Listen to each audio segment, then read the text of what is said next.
Hello बच्चों, आज मैं आपको खरगोश और कछुए की कहानी के बारे में बताती हूँ। पुरानी समय की बात है। एक घने जंगल में बहुत सारे जानवर मिलजुल कर रहा करते थे। वहीं नदी किनारे झाड़ियों में एक सफ़ेद खरगोश भी रहा करता था। नदी के तट पर रहने वाले एक कछुए से उसकी अच्छी दोस्ती थी। दोनों अक्सर खूब बातें किया करते थे। खरगोश को अपने तेज दौड़ने पर बहुत घमंड था। वह अक्सर कछुए के सामने खूब कुलाचे भरते हुए गुजरता था। बात बात पे यह सदा कछुए को उसकी धीमी चाल की वजह से नीचा भी दिखाया करता था।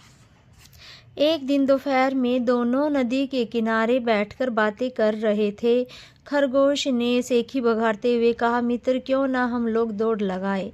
बेचारा कछुए ने इनकार करते हुए कहा कि तुम तो बहुत तेज दौड़ते हो मित्र, मैं कहाँ जीत पाऊंगा। वहीं आसपास कुछ और जानवर भी मौजूद थे। खरगोश कछुए को हराकर लज्जित करना चाहता था।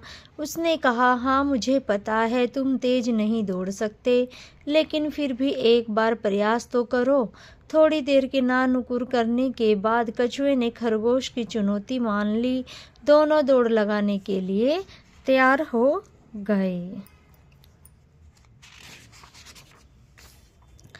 यह बात जंगल में आग की तरह फैल गई कि खरगोश और कछुए में प्रतियोगिता होने वाली ही है।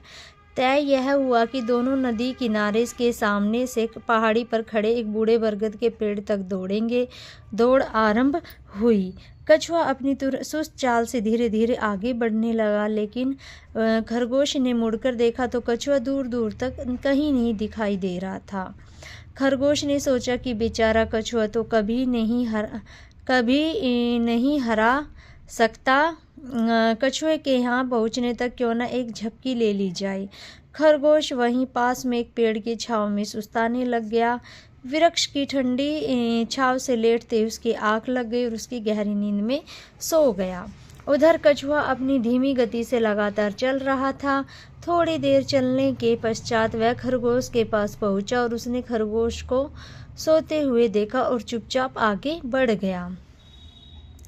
खरगोश मजे से सोता रह गया। कुछ समय बाद जब उसकी आँख खुली तो उसने आसपास देखा। कछुआ उसे कहीं भी दिखाई नहीं दे रहा था। वह अपने लक्ष्य की ओर तेजी से भागा। बरगद के पेड़ के समीप पहुंचने पर उसने देखा कि कछुआ लक्ष्य तक बस पहुंचने ही वाला है। खरगोश ने अपनी पूरी शक्ति के साथ दौड़ लगाई, किंतु जब तक उस बरगद के पेड़ तक पहुंचता, कछुआ वहां पहुंच चुका था, प्रतियोगिता जीत चुका था। खरगोश यह देखकर खूब लज्जित हुआ। उसने उस दिन से यह निश्चय किया कि आज से वे किसी को भी नीचा नहीं दिखाएगा और हर हालत में लगातार मेहनत करता रहेगा। इस कहानी से हमें यह सीख मिलती है कि धीरे धीरे परंतु निरंतर प्रयास करने से सफलता अवश्य प्राप्त होती है।